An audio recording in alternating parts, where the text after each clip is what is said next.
Time now to take our first look at sports, and Carly Agro joining me for that. Carly, and the Bobcats have been on the road first two games in that series, and both been very close games, tough battles. Yeah, very close games. And while scoring has been sort of an issue for the team, it also says a lot, about the net minding, because it's not like the Saints are tallying a lot of points either. So that's one way of looking at it. Well, last night in Spruce Grove, the Lloydminster Bobcats were looking to even things out against the Spruce Grove Saints after failing to record a single shot in the final frame of Sunday's Game 1 and going over 8 on the man advantage.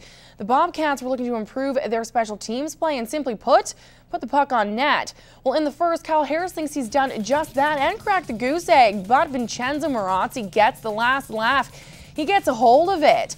And then Marazzi gets the better of the Cats again when he gets his left leg on Josh Atkinson's shot from the top of the circle. We were scoreless after the first 20. In the middle frame here, the home side finally get on the board.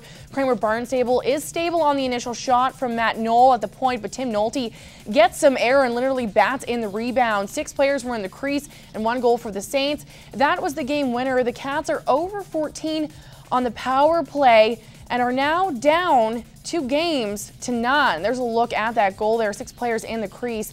Unfortunately for the Bobcats, they will leave Spruce Grove for the first 2 games without a win. Keeping them to 1 goal, keeping them to the scoring chances. They didn't have a lot. We didn't have a lot. We know that it's just a mental mistake at the wrong time that cost us. That's what cost us last night. But we had opportunities and we didn't score, but we're getting them. I believe that if we can continue on our path, pick our game up a little bit, and again, you need luck in the series.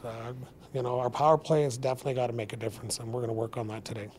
So the Saints take the early lead in the series with the Cats. The Orange and Black are now 0 for 14 when they were man up. But Coach Curran held a practice today in preparation for the big Game 3 here in Lloyd. Now focusing on improving special teams and learning how to properly target Marazzi. The work ethic is one part of the Cats game that Coach Curran says he doesn't need to worry about. We're a blue-collar, hard-working hockey team. So do you think we're going to just say, we're going to step to the side and say, okay, Spruce, you're number 1, you're going to win? No, we want to be the team that upsets them. And until that game, the 4th game, whoever wins that one to win the series, we're going to sit there and battle until the end, because that's our character, and that's what I believe that I've tried to instill with Cole and myself into these guys, and I believe they believe in that too. So we're going to fight to the end.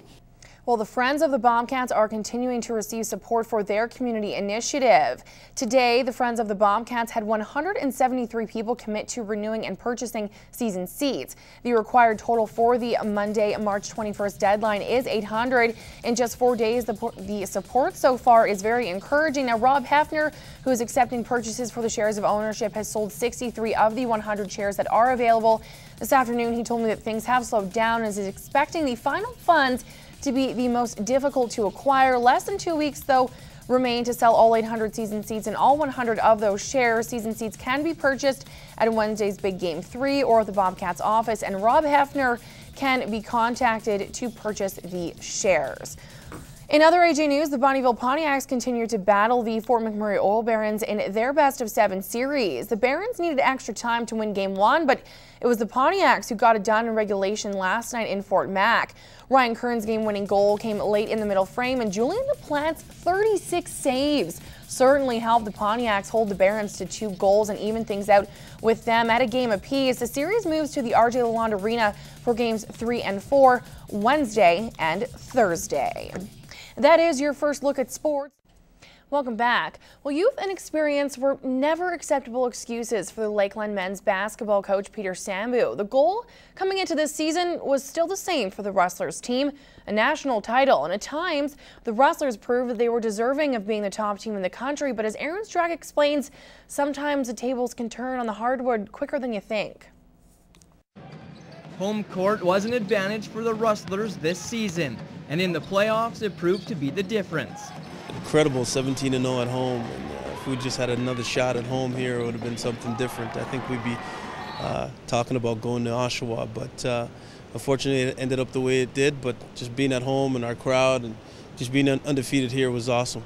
Coming short of their goal of making it to nationals is something Coach Sambu is confident, with most of the players returning, could happen in the near future.